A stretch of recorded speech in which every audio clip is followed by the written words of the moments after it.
Nightwing, issue 91. Tom Taylor writing, Geraldo Borges on the art.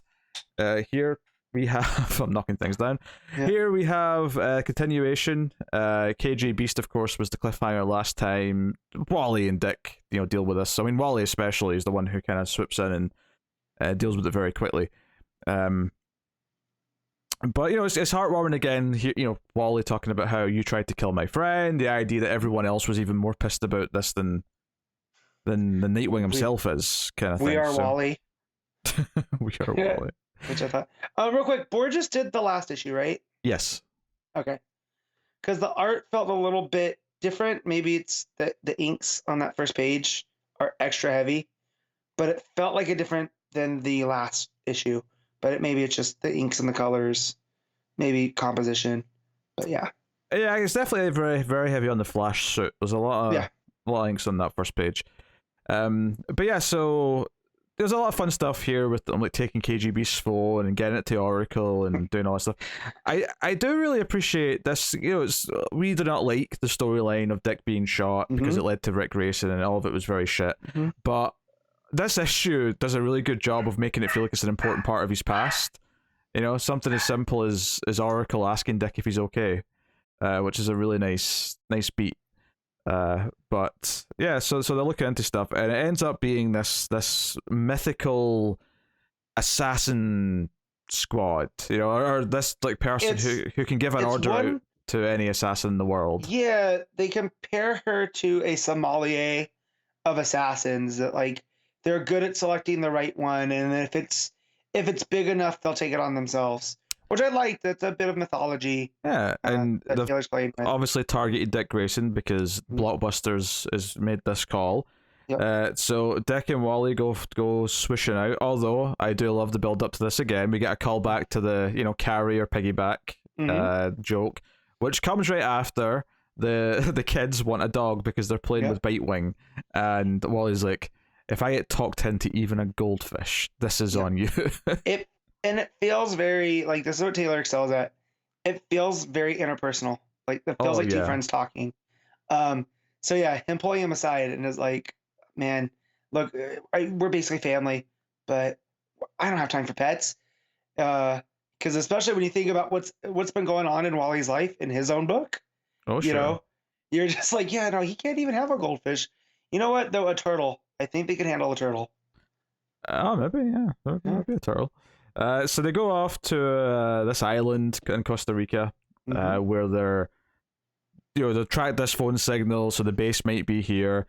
There's a bunch of assassins. Wally takes them out, and it's very easy. But when he speeds in, he hits a force field, sort of, And when she walks out, this assassin lady, she kind of says that. I mean, that was mainly to stop bullets and stuff. But the thought that a super speeding superhero might run into it did occur to us. They basically are a bullet, right? And she compares it to a bug on a windshield, which I thought was a pretty good explanation because Wally's out. Wally's out. Dick, damage. Yeah, Dick has to deal with this on his own. Luckily, his armor is stab proof, as he points out, and that was something that was set up a few issues ago. Yeah. So the poison blade doesn't kill him. He's able to knock her out.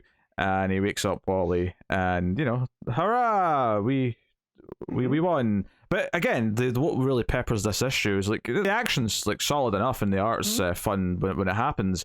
But it's the little personal moments. It's Wally saying, "Hey, why aren't you Babs just officially a couple? You've got a dog together. You're practically living together.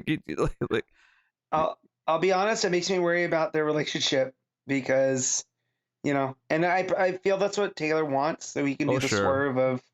Oh no, they're meant to be together, and this is just how they, they're basically an old married couple at this point, right? Oh, for sure. They don't need to say it, but him bringing it up, it almost feels ominous.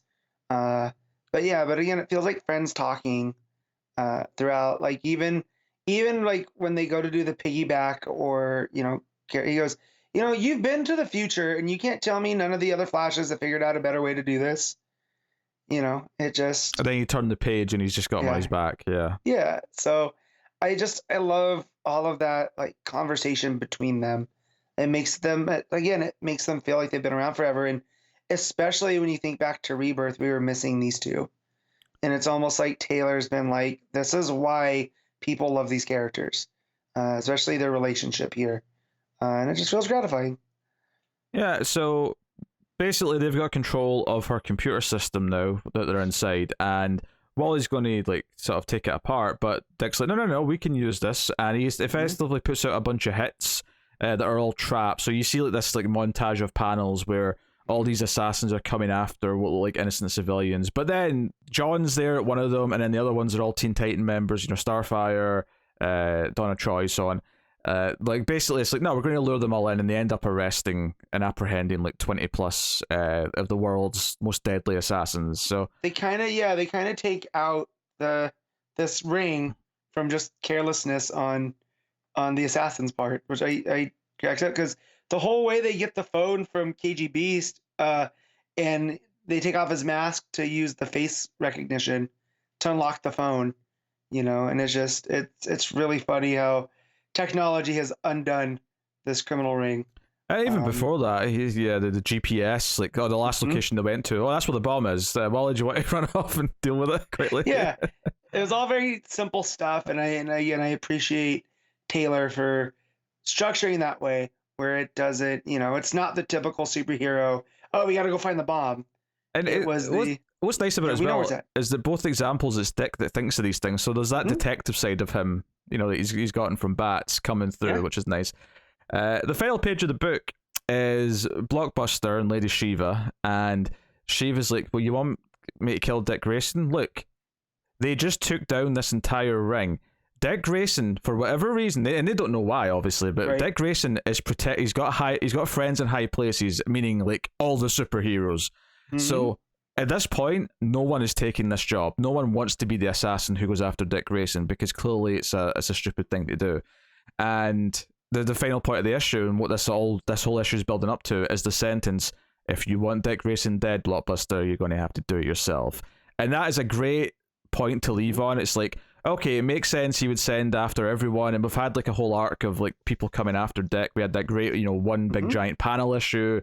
We've had the assassination attempt with the Teen Titans showing up. We've had these two last issues with Wally, and now we're at the point where it's like, no, the boiling point this was always going to reach is that Blockbuster himself is going to have to make an attempt. He's going to have to come after it. It's going to be more personal. It's going to have to be more one-on-one, and that makes sense because all this stuff has been fun and all of it makes sense, but ultimately the more personal it is, the higher the stakes feel. So yeah, those are good big see, and we always talk about how this feels like a Daredevil story, but with like smiles and light. And just that end, I was just getting big Kingpin vibes from Blockbuster. Oh, Blockbuster's totally Kingpin in the context of this, yeah. And so, this is like someone telling Fisk, you want Daredevil dead, you're gonna have to do it yourself. And it just, that hits, and it works because it's such a, not a trope, I'm trying to think of a better term for that. It's just in superhero comics, the guy that didn't want to get their hands dirty, the villain, ultimately has to, and we're pretty sure it's going to lead to his downfall. Oh, for sure. And this last panel, the heavy inks actually do help at the mood a lot, because it makes sense that he's got all these shadows on his face and he's looking very menacing. So also, Shiva brings up that two of the assassins had their hearts removed, which is a nice reminder. Heartless is still out there, operating. Yeah, which obviously is, we'll get to that separately from this Blockbuster threat, but it's interesting that he got to a couple of them himself. Yep. So, it's interesting. Again, reminder, as you say. Yep. So, yeah, I had a lot of fun with this issue. I think, obviously, the art's not as good as Redondo, and that's something that we said about the last issue as well. But it's still pretty solid. Like, it's not bad art by any means. It fits the tone of the book appropriately enough. But it's all the little personal moments. It's Wally and Dick's friendship. It's Babs checking if Dick's okay, because, KG Beast is kind of like maybe a sore subject. Like, encountering him might... trigger could be a mental trigger for him, right? Like, well, and just Wally using the, being almost the voice of us, for lack of a better term, of, we were upset because you hurt our friend. I just like that. And again, Taylor keeps showing us how Dick has this cushion of friends and people who love him around him. Like, seeing John show up in that, not just after the crossover we just had, but like that we know that Clark kind of pulled him aside and said, hey, watch out for my boy. and to see him showing up to help Dick, it's it builds to that. It adds to that cushion of people. I mean, it's something we've said since the start of this run, is that Taylor understands the appeal of Dick Grayson and why fans like him, and everything is playing to those strengths. It never feels like it's ignoring them or it doesn't understand them. But it's writing a good enough story and is giving his stakes, so it doesn't just feel like pandering either. So there's a healthy balance there, which you want. So yeah, that's why he's so good. But what are you rating Nightwing? I'm giving this one an 8.5. Yeah. I think I would agree with 8.5. Yeah, that was a really good issue. Maybe with Redondo, it could get that extra point just because we love Redondo so much. I love what it builds up to. I love the ending with Blockbuster. It's the perfect. Okay, we're getting to Act 3 of this arc. If this is the Nightwing must die or Grayson must die arc, then this is the natural getting into Act 3.